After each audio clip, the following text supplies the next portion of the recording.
Dajiaha, Wojia Weibide, Watsai Beijing Beijur Da Shue Sila Bagachinchi de Hanyu, Dan Shue Wada Hanyu Haibuan Mei. All through our life we need to learn new skills. So it's not just about school and university, but it really is about lifelong learning. So trying to walk the talk as well. I'm going to talk about education.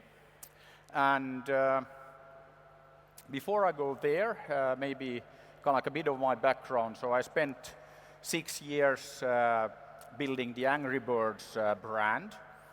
And always like an event like this where we also have many students, it's always good to remember that the whole Angry Birds project, the brand, everything started as a student project. So back in 2003, I organized a game-making competition to make the best possible mobile multiplayer game. And Niklas, Kim and Jarno, 3 students from the Aalto University in Helsinki, Finland, took part in the competition, created a great game, won the competition. And the reason why I wanted to share this story is that what happened after the competition was that Niklas, Kim and Jarno, you know, the 3 young guys, 3 students, they came to me and said that, okay, now what? We won the competition, we created this game, what should we do? And I gave the same advice that I have many, many times, that it was very clear that they loved playing games, they loved making games. So I said that, I think that you should do what you love. Why don't you start a company to make games? And they did. And that's how Rovio got started, and then 6 years later, the 50-second game Angry Birds came out, and if you look at the world today, it was very, very successful. 93% of the Chinese population knows the brand, 91% in India, 9 out of 10 people on the planet know the brand. So fantastic, fantastic success story. In 2016, we came out with our first movie. Okay, and the movie did very good. It became #1 in 52 countries, in China, in the US, in Russia, in Finland, everywhere. So again, fantastic success story. And at that time, I thought that it was a good time for me to do new things. I'm actually gonna quit the day-to-day operation at Angry Birds, at Rovio, and focus on bigger things. And then I was asked that, okay, what could be bigger? You know, you have Angry Birds, 4 billion downloads, and a very successful movie and everything. I said, I think that actually education is much bigger. And being from Finland, you can't avoid talking about education. It's something that we are also very, very committed to education in Finland, just like here in China. So maybe not a coincidence that Finland is the closest neighbor of Europe, in Europe of China.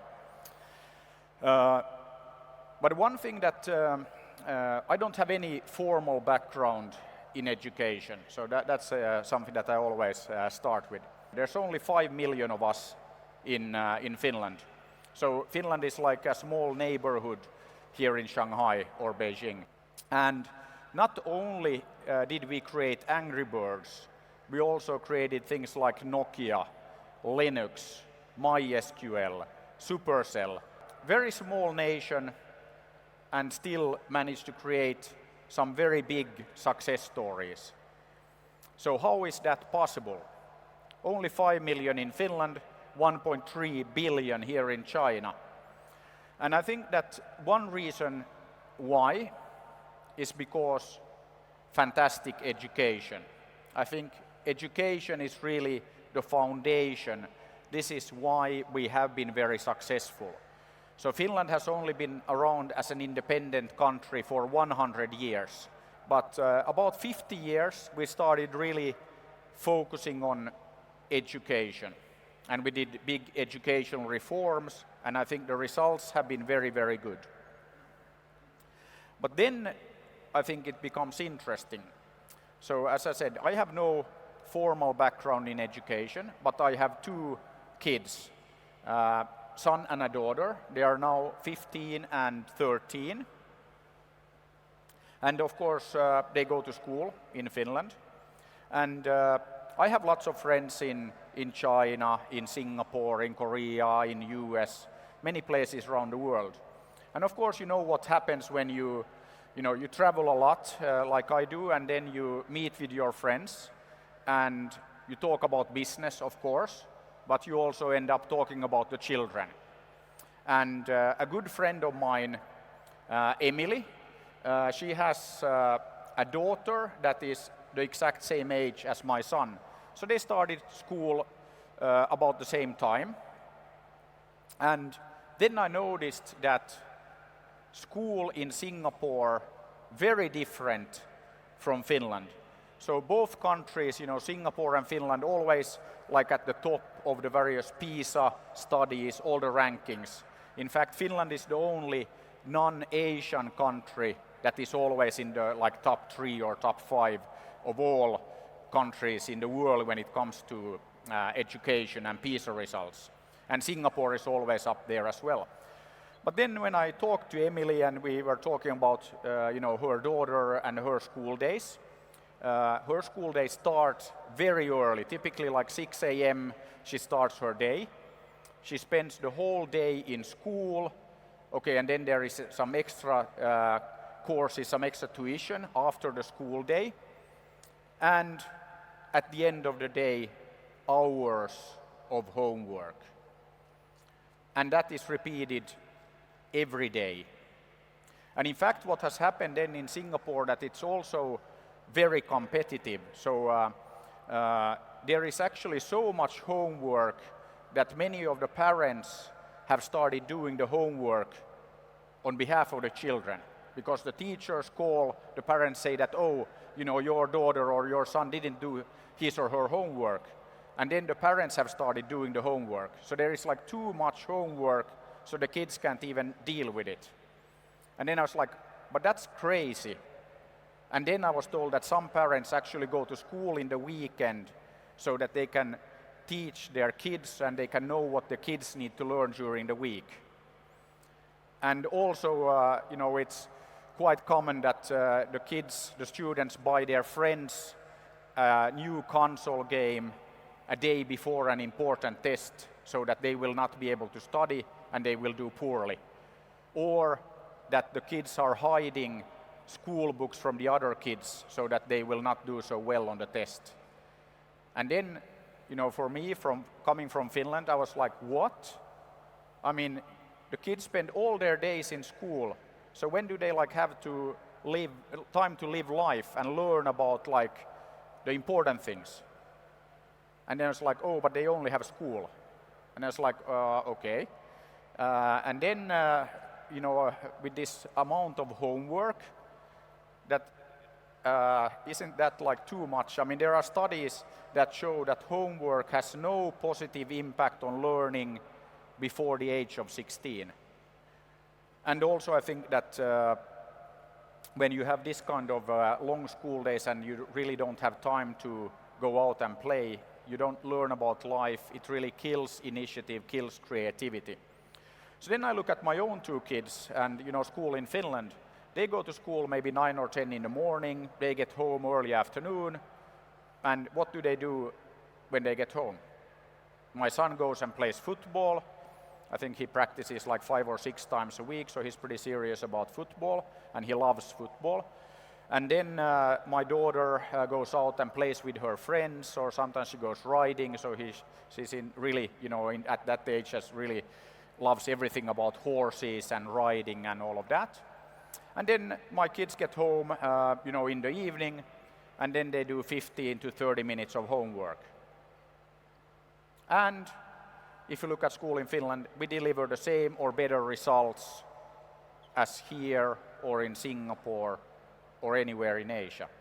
Very short school days, not a lot of homework, fantastic results. So then when I looked at this, I had to do something about it. So I started looking at then educational systems all over the world and realizing that actually what we have created in Finland is pretty fantastic.